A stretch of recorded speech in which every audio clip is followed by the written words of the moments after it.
Kali ini, kita akan bongkar tuntas kasus Aster, sebuah token yang sempat meroket gara-gara euforia, tiba-tiba jatuh bebas sampai 30%. Nah, dari kisah ini, ada pelajaran penting banget yang harus diketahui sama setiap trader. Oke, kita mulai aja ya. Kurang dari 24 jam, harganya langsung anjlok segini. Dan lihat deh, volume perdagangannya. Angka segede ini nunjukin kepanikan massal, di mana semua orang kayaknya buru-buru pengen jual. Nah, angka ini nih yang paling bikin nyesek. Nilai posisi yang dilikuidasi paksa. Artinya, modal para trader ini hangus gitu aja dalam sekejap. Jadi pertanyaannya, apa sih yang sebenarnya terjadi di sini? Gimana ceritanya rally yang tadinya euforia banget bisa berakhir dengan kehancuran sebrutal ini? Yuk kita telusuri bareng-bareng. Oke, kita mulai dari puncaknya. Coba bayangin dulu suasananya ya. Aster ini baru aja menyentuh harga hampir $2. Semua orang lagi euforia. Tapi ternyata pestanya selesai jauh lebih cepat dari dugaan.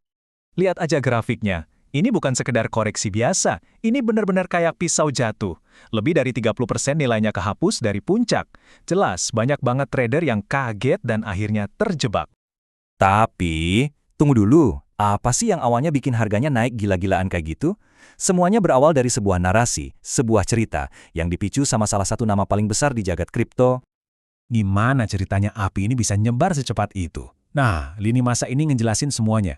Percikan apinya itu cuma dari satu postingan teknis yang kelihatannya sepele. Dari siapa lagi kalau bukan Changpeng Zhao atau CZ?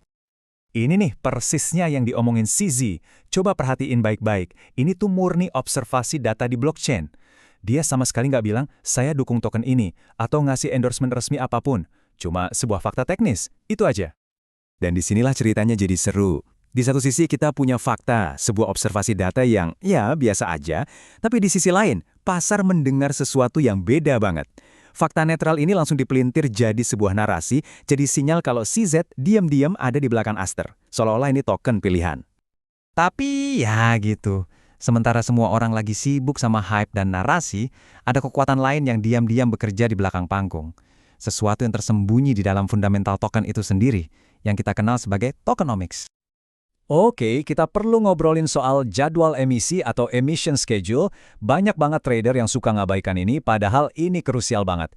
Anggap aja ini kayak jadwal hujan buat sebuah token. Kalau hujannya kebanyakan, ya siap-siap kebanjiran.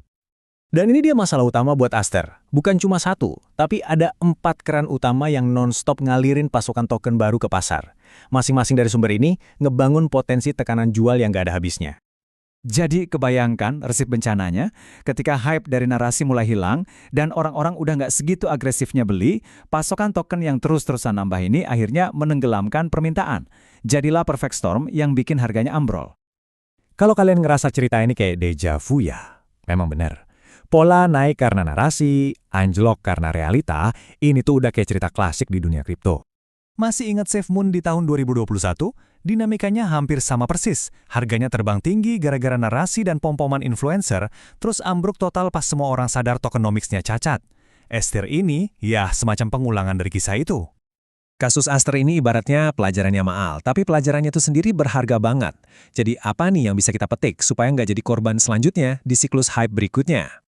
Ada 3 aturan main yang wajib kita ingat dari sini. 1. Jangan kawin sama narasi. Hype itu emang bisa bikin terbang, tapi bahan bakarnya cepat banget habis. 2. Manajemen resiko itu bukan pilihan tapi kewajiban. Yang pakai stop loss selamat, yang enggak, ya kena likuidasi. Dan yang paling penting nomor 3, selalu riset sendiri. Jangan cuma telan mentah-mentah apa kata media sosial. Artinya apa? Jangan cuma silau sama candle hijau di chart. Gali lebih dalam lagi. Cek tokenomicsnya. Dan yang paling krusial, pahami jadwal emisinya. Cari tahu dulu pasukan tokennya bakal datang dari mana sebelum Anda mempertaruhkan uang Anda. Jadi, gimana nasib Aster ke depannya? Apa ini bakal jadi cerita comeback yang keren? Atau cuma bakal jadi satu lagi dongeng peringatan di buku sejarah kripto? Nah, jawabannya nggak akan kita temukan di media sosial atau cuitan influencer. Jawabannya cuma ada di satu hal, fundamental, bukan sekedar hype.